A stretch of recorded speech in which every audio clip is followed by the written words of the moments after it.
Hey everybody, Who's Your Jedi here with another review for you. This time I'm talking Guardians of the Galaxy Volume 2. Now I know I'm a little bit late to the party on this one. It's just I happen to live in Japan and the movie only came out like 3 days ago here, and those other 2 days I had to work. So by the time I got out of work, it was kind of late at night, and I'm just sort of not really in the mood to go and watch a movie. But I finally made the time to go and do that today, and I gotta say, I really did enjoy this movie. Um, the way I usually do movie reviews is I just sort of at first I just kind of give the movie a general review, and then later on I'll give everybody a spoiler countdown if you want to back out of it, in case you haven't seen it yet. Although why are you watching this if you haven't already seen the movie is beyond me. Um, and then I'll talk a little bit more about my thoughts on what actually happened in the movie.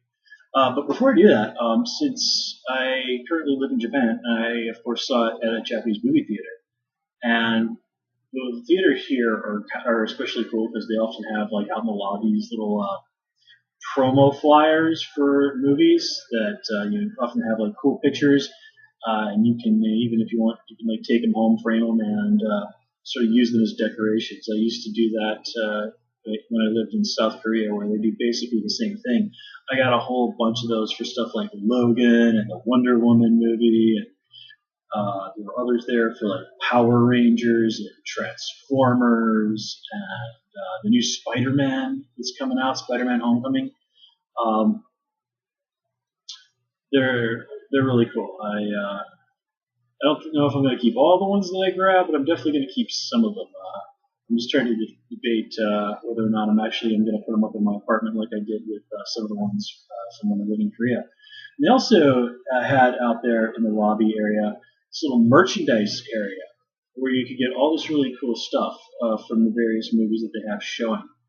Um, so I picked up a few things, and I'll just show them to you real quick. I got this pencil board. Now, if you've never heard of these, pencil boards are a thing in Japan, and in theory, people carry, especially like high school students, carry these around in case they suddenly need like a flat surface to write on. But really, it's just a cheap and easy way to sell character merchandise. And this is actually really cool. If you look at it, it's got like the names of all the characters. It looks like they're on old cassettes, and you can like even see like the characters' names, and then off to the side there's the actors that play them. I'm actually going to start using this as a mouse pad. And then this being Japan, they also have these are called clear files, and they're just sort of a way that people here keep their papers organized. I actually use clear files at work. I've got them for like I got like a couple of one-piece ones that I use at work. So these were I got a two-pack at the theater. And there were some more that were like really cool holograms, like really, really impressive hologram ones. They had, let's see what else. They had some little figures of Groot, keychains with Groot and like a little Guardians badge. Interesting, like I even saw like a Star Lord headband. Not really a headband. Bandana, yeah, a bandana with pictures of Star Lord on it, like him with the mask and stuff. It was all white and black and looked pretty cool, but I'm not the kind of person that wears bandanas. So yeah, although somebody did buy that, I actually went to the theater uh, earlier in the day to see what time the movies were playing, and then when I came back a couple hours later to actually see the movie, it was gone. So I assumed someone bought it. And oh yeah, they also had some paperweights with like the Marvel logo on it. You know, like the box that says Marvel on it. They had like a red one, and they had kind of a silver one. Um, so what? And I really did want to take pictures of these so that I could put them up on like Tumblr and stuff and my Facebook. But the thing is, in Japan, businesses are like super, super twitchy about people taking pictures of stuff inside of them. And it's kind of a good way to get someone to come over and either tell you, like, politely, hey, knock it off, or possibly, yeah, sorry, you're going to have to leave. Honestly, it's just not something you're really supposed to do. So, this is where I live. This is a nice theater. I've been to it before, and I don't want to cause any problems there. So unfortunately, I did have to refrain. But yeah, Japanese movie theaters in general are pretty cool. But anyway, enough about the merch. Let's just kind of get into the movie. All in all, I did end up liking this movie quite a lot. I mean, it has a lot of really fun stuff from the first movie, but it really does feel like a natural growth of what happened from the last Guardians movie. The characters do feel like they're in kind of like the experiences they had in that movie mattered. And even though this movie only takes place timeline-wise about 2 months after that movie, it does sort of feel like, everybody has, after such an important experience in their life, has changed a little bit. Star-Lord, and I don't like this as a spoiler, he does seem to take being the leader of the Guardians reasonably seriously. He wants to do a good job as their leader. He has grown as a person. And there's a lot of other stuff going on with everybody. And, of course, at the end of the day, the movies kind of revolve around Star-Lord. He's the main character. And he goes on a really great journey in this movie. I like, his interactions, particularly with Kurt Russell's character. Don't want to spoil who he is. I really like the way he relates to Gamora in this movie. I keep wanting to say episode. Jeez. Can you tell that I usually review TV shows instead of movies? Rocket also has a really nice emotional arc in this movie that it kind of comes out of left field, but once it does, and once you sort of get where this insight into his character, it really works. I mean, it really does work, and it's interesting to sort of seeing him forming a really notable bond with somebody besides Groot. And again, I'm not going to really say who it is, but it works. It really, really does work. Drax this time around, Drax had his moments, but I didn't really feel like there was a huge place for him to go as a character. It was really just more of Drax being Drax. I think he was really more one of the people that they sort of shift the comedy burden onto. Dave Bautista, he handles it wonderfully. He's just great as Drax, and you can tell that he absolutely loves being this character. But even then, Drax does have his serious moments where he's, trying to, be a pal, or, honestly is trying to take the situation seriously. And it's good. Really liked what they did with Gamora. She, continues to be the most least crazy member of the team most of the time. But, even she has this emotional journey to go on. And I also like that it's not all just about her relationship with Star-Lord. She's got some stuff that is just 100% about what's going on with her and her world. And I do like how they handle that. Yondu is really, really done nicely in this movie. He is so much more fleshed out. And this movie, it really, really serves to drive it home just how great an actor Michael Rooker is. And, oh man. Yeah, I kind of forgot how good he was, because I haven't seen him in anything besides Guardians since he was on The Walking Dead. And he was, really, really good on The Walking Dead. Merle was an extremely compelling character. And he was a very interesting character. And, man, great job. And we also get some other cameos from some other very cool actors, some of whom I knew were going to be in this movie, some of them I did not. And, yeah. My one big thing about this movie that I wasn't quite feeling as much was the music. I definitely like the songs in the first Guardians movie better. But it is interesting though. In preparation for this movie, the main song this time around is "The Chain" by Fleetwood Mac, And this is a song I think was like, I'm pretty sure I'd heard it before, but I sat down and listened to it before and just kind of see what it was like. And honestly, I wasn't really that wild about it, which is a little odd for me because I usually like Fleetwood Mac songs. They're pretty solid stuff. I mean, if you're going to be listening to music from the '70s, it's pretty hard to go wrong with Fleetwood Mac. But the movie, I'm sorry, the song just didn't quite click for me. But when they use it in the movie, then it really, really works. They really make that song work in the movie.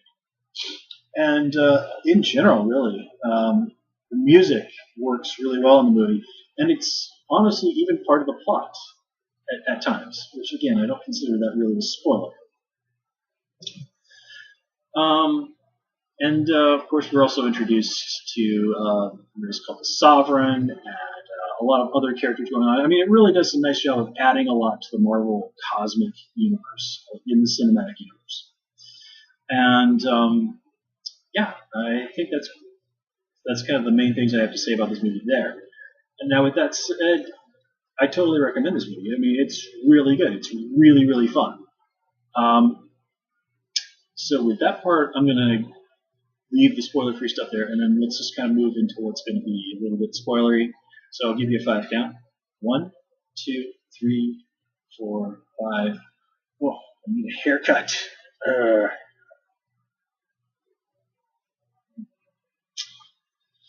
Yeah. I believe I used to have bangs down to like here. Ain't happening now. But what I do have is still nice and thick. Yeah. Yeah, going bald for a while yet. Okay, so enough about me lamenting my hair. So let's just kind of get right into it. I really like what they did with Kurt Russell and Peter Quill, basically like Ego and Star-Lord being father and son, of course. Ego is not Star-Lord's father in the comics, but I mean, what they did makes sense. And I can kind of guess where they were going with what Kurt Russell's character was going to do. I'm reasonably familiar with Ego from the comics. And of course, well, obviously you can't bring a character like this in and not have him be the bad guy. So, that said though, I mean, Peter's joy at finally having found his father, and his father apparently being a good guy who wants to be with him and spend time with him. I mean, it was genuinely moving. I mean, he finally got to play catch with his dad. I mean, how can you not be happy for him? And of course, this all goes to hell, and he makes that really great point. Ego says to him, if you kill me, you'll be just like everyone else. You'll lose this power. You'll lose this immortality. You'll just be a normal guy. And Quill says, well, what's wrong with that? And, that's the real difference between Ego and Quill. Ego loved Quill's mom, but he ultimately rejected her in favor of the seed, as they put it. And, that's what really makes the difference. That he chose himself. I mean, it is even pointed out that Ego is a rather fitting name for him, rather than others, while Quill chose others rather than himself. And that's what makes all the difference. And I also sort of like how Ego does specifically say that Deborah was the only woman that he ever mated with that he genuinely loved. And they never say it, but kind of in the back of your mind, you can't help but wonder, maybe that's why Peter inherited his father's celestial genes. Maybe why of all of Ego's children, he was the one who could do that thing because he was conceived in genuine love. And again, I'm glad that they don't try and push that on you or beat it over your head. It's a connection you can make in the back of your mind if you think about the story. And again, it's just a possibility, but it makes sense. I also liked, again, that Peter has grown as a character. He's obviously taking being the leader of the Guardians seriously. He's a lot less frivolous. I mean, he kind of like gets on Rocket's case at the beginning. It's just like, dude, don't fiddle around with that. That's not important. Listen to what Drax is saying. Take care of what's really important now. Where previously Star-Lord would have been like, yeah, dude, totally. We need some tunes while we beat this thing up. So, there's that. And I also really like how Quill, in his own way, tries to maturely deal with, what's going on between him and Gamora. He basically says, like, hey, look, there's obviously something going on between the two of us. Why won't you just admit that? I suppose now is probably not the best time to rearrange things on my desk, but there you go. Anyway. And of course, like I said, he also finally, I lost my train of thought. Yeah, he ultimately ends up rejecting Ego's offer. And it's interesting, if you really stop to think about it, it's really only over-eagerness that becomes Ego's downfall. If he just sort of slowly corrupted Peter over the course of a couple of centuries, his plan probably would have worked. But again, him failing to do that is understandable. He's just so overjoyed at, like, yes, I finally found my son. I've finally, got what I need to have what I've wanted for so long. He just gets overeager, and that's what ultimately blows up in his face. So I also like how Gamora, again, she grows over the course of the story. She does eventually admit that, yeah, okay, maybe there is something going on between us, and me acknowledging that to both you and myself is not a terrible thing. It's not a promise. It's not anything. It's just admitting, yeah, there's something special between us. And there's also her relationship with Nebula. And, as unpleasant as Nebula, a person as Nebula seems, there are those moments where, she said it has. Like, I just want her as sister. Where you can't help but feel for her and wanting to reconnect with Nebula. That's a genuine thing with Gamora, and that I did like. It's kind of weird though. I was watching the subtitles in Japanese, and this was like, it seemed to refer to Gamora as as Nebula as kind of being the older sister. If I'm reading the kanji correctly, I'm like, wait a minute. I always kind of got the impression that Gamora was the older one. But, that could just be my interpretation of things. If you're not familiar with it, in general in Japanese, you don't really refer to your sister as just sister. You always explicitly will state the age as either being your older sister or your younger sister. That's just kind of how their language works. So yeah, but again, Nebula kind of being portrayed as the older sister, I don't know about that, but yeah. And then I also am not so sure about having Gamora use Watashi as a pronoun for herself. She strikes me as being very much an Atashi person, but again, that's a quibble, so I can let that one slide.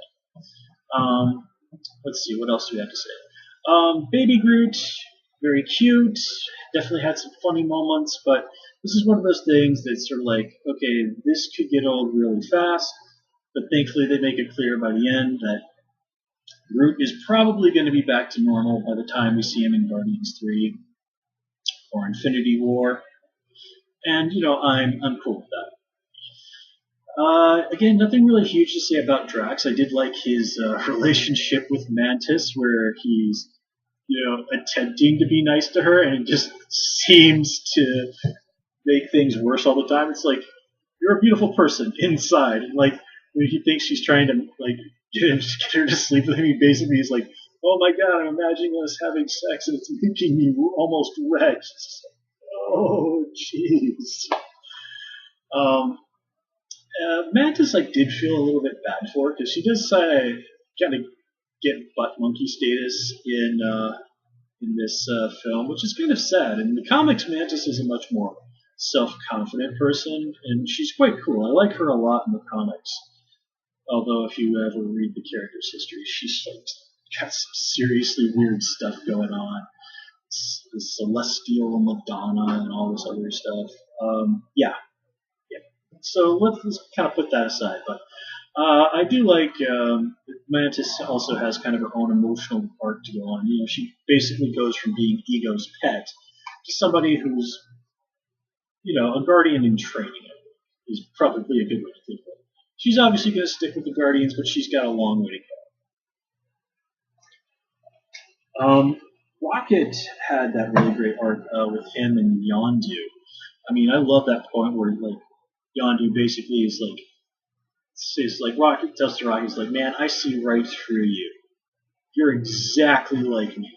And at first Rocket tries to deny it, but Yondu just keeps pushing, and Rocket ultimately realizes, like, you know what, he's right. Yondu and I are basically exactly alike, and he has to admit that I care about all these people, even though I constantly act like I'm trying to push them away.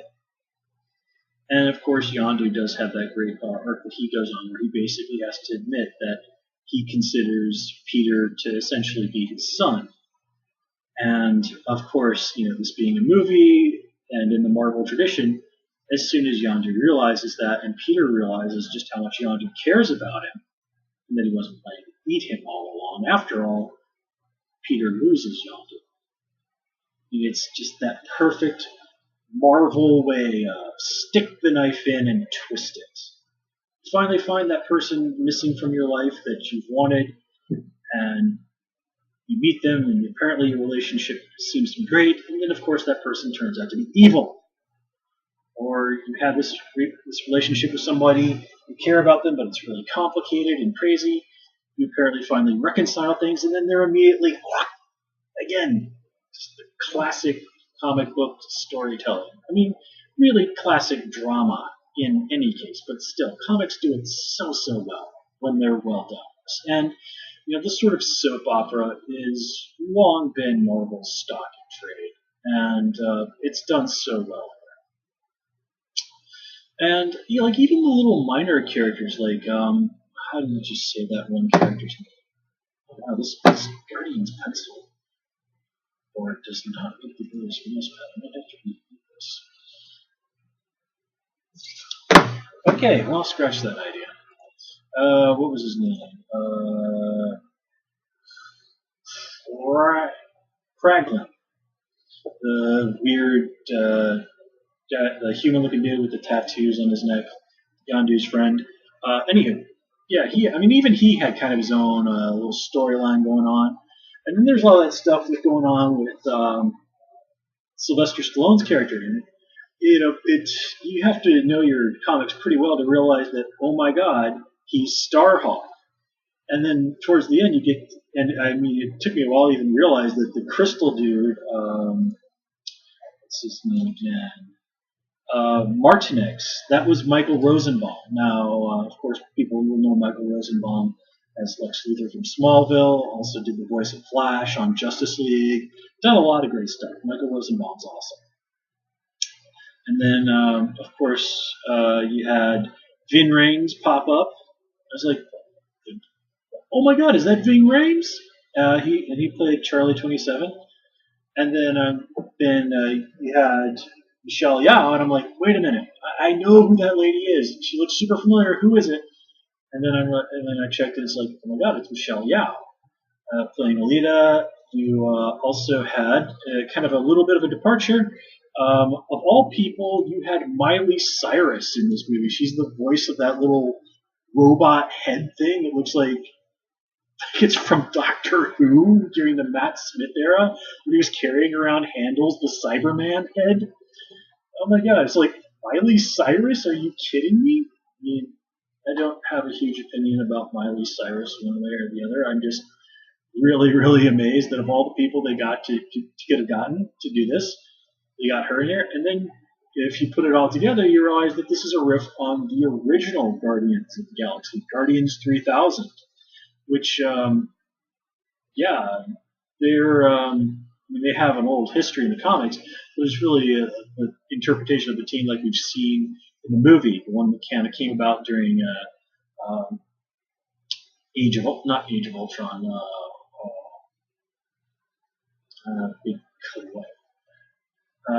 Annihilation, the Annihilation storyline from the comics. That's kind of what we came together, we've gotten in these movies.